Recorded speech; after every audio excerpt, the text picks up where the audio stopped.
नमस्कार, जय जवान जय किसान न्यूज़ 24 में आपका स्वागत है। आइए नजर डालते हैं आज की खास खबर पर।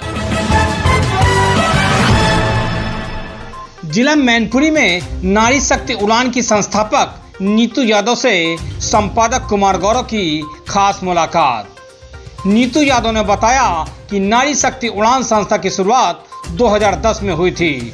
उन्होंने बताया कि मेरे माता पिता कार्यक्रमों में बढ़ चढ़कर हिस्सा लेते थे, उन्हीं से प्रेरणा ली गई।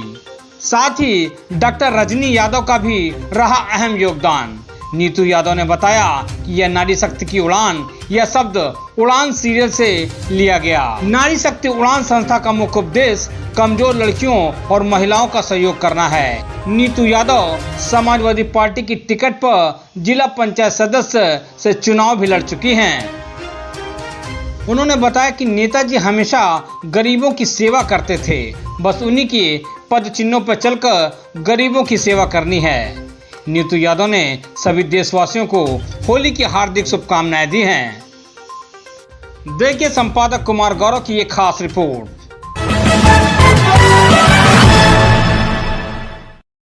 मैं हूँ इस समय जिला मैनपुरी में। मैनपुरी की एक ऐसी शख्सियत से रूबरू कराने का प्रयास करता हूँ। हमारे साथ बैठी हुई हैं नीतू यादव जी, जो कि नारी शक्ति उड़ान की संस्थापक सदस्य हैं। एक ऑर्गेनाइजेशन को चलाती हैं, इंस्टीट्यूट को चलाती हैं, जहाँ इनके साथ हजारों की संख्या में महिलाएं जुड़ी हुई हैं। जानने का प्रयास करता हूँ और बात करने का प्रयास करता हूँ कि इसकी शुरुआत, इस संस्थान की शुरुआत कब हुई थी और लगभग जैसा कि अभी बात हुई थी तो 5 से 7 साल का समय हो गया। तो किस पोजीशन पे स्टैंड कर रहे हैं और ये ख्याल कहाँ से आया कि नारी शक्ति की उड़ान एक अपने आप में सोचने वाली बात है कि नारी की उड़ान, नारी की जो शक्तियां हैं उन शक्तियों को पहचानना, उसके बाद अपने जीवन को आगे ले जाने का किस तरीके से प्रयास करते। नीतू जी, सबसे पहले तो आपका स्वागत है। धन्यवाद भैया जी। नारी शक्ति की उड़ान संस्थान की शुरुआत कब स्थापना हुई थी? एक्चुअली भैया इसकी संस्था की स्थापना हम लोगों ने 2010 में की थी, 10-11 जी। और हम लोगों ने इसकी संस्था की स्थापना इस तरह से की थी कि हमने अपने माता पिता से देखा कि ज्यादातर वो समाज के कार्यों में बढ़ चढ़ के हिस्सा लेते थे, तो हमें वहीं से प्रेरणा मिली। और मेरी एक बड़ी बहन है doctor Rajni Yadav, Shugabad Gyandeep senior secondary school की डायरेक्टर है वो। तो हम लोग जब 9th क्लास में पढ़ते थे, 9th स्टैंडर्ड से हम लोगों को देखते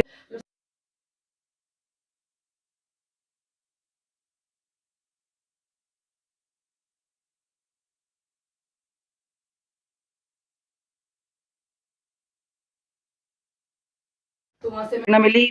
एक सवाल आपसे है, संगठन की जो शुरुआत करी थी वो ये ख्याल आपका कहाँ से आया था? क्योंकि महिला मैं देख रहा हूँ नारी शक्ति की उड़ान, ये सेंटेंस कहाँ से आया माइंड में? ये सेंटेंस में हम लोग, जो हमारे डायरेक्टर हैं, बड़ी दीदी हैं doctor Rajni Yadav, Gyandeep senior secondary school Shugabad. तो वो जब हम 9th स्टैंडर्ड में पढ़ते थे तो एक नाटक चलता था सीरियल उड़ान करके। तो वहां से हम लोगों को उसको देखते थे तो थोड़ा सा मन लगता था कि उड़ान, बच्ची अपने नन्हे नन्हे बम्बों से उड़ान भरती थी। तो हम लोगों ने देखा कि महिलाएं, इन टाइप की बच्चियां हैं, झोपड़पट्टी की बच्चियां हैं या ग्रामीण एरिया की महिला हैं, उनके सपनों में कुछ ना करने की, उन्हें गुजरने की कुछ चाहत है, लेकिन कहीं ना कहीं फाइनेंशियल सपोर्ट नहीं है या किसी का सपोर्ट नहीं है, होता है फैमिली में। तो इसलिए उनके उड़ान रुके पड़े थे। तो हमने सोचा कि इसका अपने टाइटल रखे कि नारी तो है ही, लेकिन उसके सपनों में उड़ान। तो वहीं से हम लोगों ने कॉन्सर्ट उनसे जब दीदी से डिस्कस किया तो नारी शक्ति की उड़ान हमारा टाइटल निकल के आया, सो डिफरेंट था, तो इसलिए हमने उसका नामांकन। अच्छा, एक सवाल आपसे है, आपने अभी राजनीति में कदम रखा है, पिछला वाला चुनाव आपने चुनावी मैदान में थी, चंद वोटों से कहीं पीछे रह गई। आपने समाजवादी पार्टी और अखिलेश यादव को ही क्यों चुना? चूंकि आपके साथ, चूंकि आप सामाजिक उसमें है तो कई सारे ऑप्शंस थे।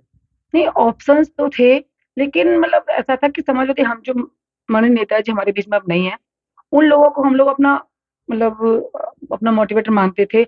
हम उनसे मोटिवेट होते थे और उनको उनकी स्पीच को भी सुनते थे। वो हमेशा गरीबों के लिए दवाई या पढ़ाई, इस तरह के, किसानों के हक के लिए लड़ाई लड़ते थे। उनकी बस जय जवान जय किसान, इस पे वो काफी उन्होंने काम किया।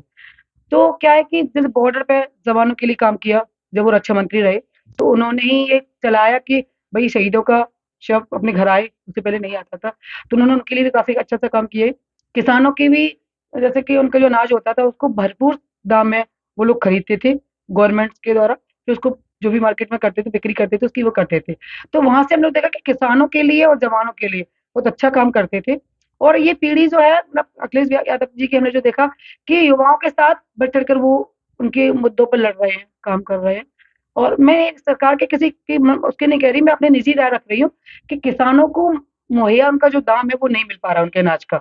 तो इसलिए हमें लगता है कि जी। मैम, आपने किसानों का बहुत ज्यादा जिक्र करा। एक सवाल आपसे स्टेट है कि हमारे देश के लिए राशन उपलब्धि है या फिर शर्मनाक है? एक्चुअली बताएं, हम खुद एक ग्रामीण, वो कहीं ना कहीं किसी भी शहर में रह रहा हो लेकिन वो गांव से जरूर बिलोंग करता है। तो जब हम गांव से बिलोंग करते हैं और गांव के लोगों की परिस्थितियां हम उनके सामने जाते हैं, तो शहरों में बैठकर हम लोग वो चीज खरीद के खाते हैं उसी रेट से या जो भी। लेकिन हम लोगों को वो चीज प्रोवाइड होती है, किसान किस तरह से उसको अपनी मेहनत से उसको पैदा करता है अनाज को। लेकिन जब उसको उसके सही रेट नहीं मिलती, तो उसके उनके बच्चों को हमारे स्कूल में, विद्यालय में या एनजीओ में भी किसानों के बच्चे 80% पढ़ रहे हैं। तो जब उनकी फीस का या किसी चीज का टाइम आता है, तो वो यही चीज होती है कि गेहूं सस्ता है या सरसों सस्ती है, उनको मतलब मुहैया नहीं हो रहा है। तो काफी दिक्कतों का सामना करना पड़ता है किसानों को। जो सरकार अनाज दे रही है, उससे मुझे नहीं लगता कि उनका भरपूर भरण पोषण अच्छे से हो पाएगा। और असली चीज ये है कि सिर्फ राशन देने से ही काम नहीं चलता। ये तो मतलब रोजगार जरूरी है, चाहे वो कम राशि का रोजगार हो, लेकिन युवाओं के पास रोजगार होना चाहिए। और एजुकेशन, शिक्षा जरूरी है, क्योंकि हमारे बच्चा आप देखिए सारे देशों में कहाँ से कहाँ कंट्रियां पहुंच रही हैं, और हमारे भारत में अब ये राशन वासन में ही उलझे रह जाएंगे। तो फिर शिक्षा का, कोरोना काल के बाद शिक्षा बहुत पीछे हो गई है, क्योंकि विद्यालयों की भी नींव खराब हो चुकी है। विद्यालय भी वो स्टैंड नहीं कर रहे हैं जो पहले करते थे, क्योंकि काफी परिस्थिति उनको आई सामने। बच्चों के पास भी फीस देने को नहीं है। तो लेकिन हाँ, सरकार भी व्यवस्थाएं कर रही है सरकारी स्कूलों में, लेकिन फिर भी वो शिक्षा जो होनी चाहिए वो नहीं हो पा रही, व्यवस्थाएं नहीं हो पा मैम, एक सवाल और आपसे है। आप किसानों का बार बार जिक्र कर रहे हैं। हिंदुस्तान का सबसे बड़ा आंदोलन चला किसानों का, 13 महीने, 700 से ज्यादा किसानों की शहादत जान गई। आखिर इसका जिम्मेदार आप किसको मानती हैं? और किसानों की एक ही मांग थी, एमएसपी। आज आप देख रहे हो आलू की स्थिति क्या है। रही। जो उनकी मांग थी उसको उन्होंने काफी स्ट्रगल किया। पूनम पंडित जी भी थी, उसमें काफी लोग बैठे हुए थे, काफी स्ट्रगल सबने किया, मुद्दे भी उठाए। लेकिन जो उनका मुद्दा था बिल्कुल राइट मुद्दा था। वो जो फाइट कर रहे थे उस मुद्दे के लिए, वो उनका बिल्कुल राइट मुद्दा था। किसानों की जमीन भी जा रही थी, काफी चीजें हो रही थी। तो इसलिए मुझे, हम लोग क्योंकि ग्रामीण एरिया से, तो वाकई में हम बार बार इसीलिए किसानों की बात कर रहे हैं। जब तक किसान हमारा सुखी नहीं होगा, तो हम लोग कहाँ से सुखी हो जाएंगे। हम लोग जो अनाज खा रहे हैं वो ग्रामीण एरिया से ही आता है। चावल है, गेहूं है, गन्ना है, उत्पादक हमारे उत्तर प्रदेश में होता है। तो ये सब चीज किसान कर रहे हैं। अगर किसान को हम लोग मुहैया चीजें, व्यवस्थाएं नहीं दे पाएंगे, उनके बच्चे अगर शिक्षित नहीं हो पाएंगे, क्योंकि हम लोग, आप देखते हैं, जवान जो है वो किसान से ही पैदा हो रहा है। किसी भी डॉक्टर का बच्चा या किसी भी बाहर के लोगों का बच्चा, हम लोग जो एजुकेशन वाली फील्ड वाले हैं, वो मजबूत जवान नहीं दे पा रहे हैं। मजबूत जवान जो बॉर्डर पर लड़ाई लड़ रहा है, वो हमारा किसान हमें दे रहा है। तो इसलिए हम सबसे पहले चाहते हैं कि किसानों की सुविधाएं ज्यादा बढ़े। जो भी सुविधाएं हम लोगों की हैं उसको भले ही थोड़ा कम किया जाए, लेकिन किसानों की मुहैया ज्यादा कराई जाए। मैं बार बार नारी शक्ति की उड़ान, इस संस्थान को, इस संगठन को आप कहाँ ले जाने का प्रयास करेंगे in future? Ji, in future में हम लोगों का, संगठन का और हम लोगों का ये बस ये सिर्फ मानना है कि हम कम से कम, हमारा टारगेट है, हम 1 करोड़ बच्चों के चेहरों पर स्माइल देना चाहते हैं, उनको एजुकेशन देना चाहते हैं। और जिसका भी जितना सहयोग होगा वो अपना सभी करेगा। तो हमारा आदेश ये है कि हम बस पूरे प्रदेश के अंदर, हम सभी जिलों में कोई भी ऐसा बच्चा न रहे, जिसकी महिला न रहे, जिसके सपनों में उड़ान हो, शिक्षा से वंचित रहे। शिक्षा से वंचित नहीं रहना चाहिए। जितना हमारा, जहाँ तक हम पहुँच सकते हैं, जहाँ तक हम पहुँच सकते हैं, हमारी व्यवस्थाएं होंगी, हम पूरा कार्य करेंगे कि बच्चों के चेहरों पर मुस्कान आए। राजनीतिक महत्वाकांक्षा कुछ इन फ्यूचर आपकी? नहीं, अभी राजनीतिक महत्वाकांक्षा कुछ नहीं है, उसको तो सामाजिक कार्य करना है हमें। बस हमारा जो मेन टारगेट है वो है कि मतलब बच्चों के चेहरों पर स्माइल आए, क्योंकि हमारा जो बच्चा है भविष्य है देश का, वही कल को डीएम, आईएएस, डॉक्टर निकल के आएंगे। तो हमारे जो संगठन का मेन कार्य है वो है कि स्ट्रीट एरिया के बच्चों को शिक्षा देना, और उनके लिए दवाई, क्योंकि जब तक वो स्वस्थ नहीं होगा तो पढ़ाई भी किस काम की है। तो पहले उनको दवाई और पढ़ाई दोनों चीज मिलनी चाहिए, और फिर जो जिन्हें हमसे व्यवस्थाएं बनेंगी वो हम करेंगे। पिछले 9 साल में सरकार का कोई सहयोग रहा संगठन के लिए? नहीं, हमने सरकार का कोई सहयोग नहीं लिया। हमारी टीम के द्वारा ही, जिन लोगों ने जितना सहयोग किया, जिसने, किसी ने शारीरिक किया, किसी ने धन से किया, किसी ने जैसे जिस पे जो बना वो सबने किया। होली का पर्व बहुत नजदीक है, चंद दिनों का समय रहेगा। प्रेम, प्यार, संबंधों का त्योहार है। आपकी तरफ से क्या शुभकामनाएं है, संगठन की तरफ से, प्रदेश प्रदेश? मैं पूरे नारी शक्ति उड़ान की संगठन की तरफ से और खुद भी अपनी तरफ से पूरे देशवासियों को, हाल ज्यादातर अपने नौजवान भाइयों को एक मैसेज पहुंचाना चाहूंगी अपने, आपके चैनल के माध्यम से, कि होली प्रेम का, सौहार्द का त्योहार है। इसको खुशियों के साथ मनाएं।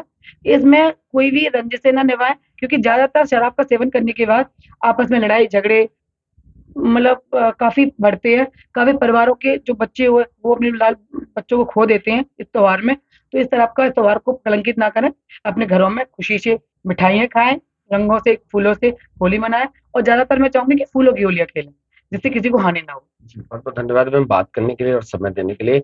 हमारी तरफ से, हमारे चैनल की तरफ से आपको, आपके संगठन को आने वाले पर्व होली की बहुत-बहुत बधाई, शुभकामनाएँ। धन्यवाद।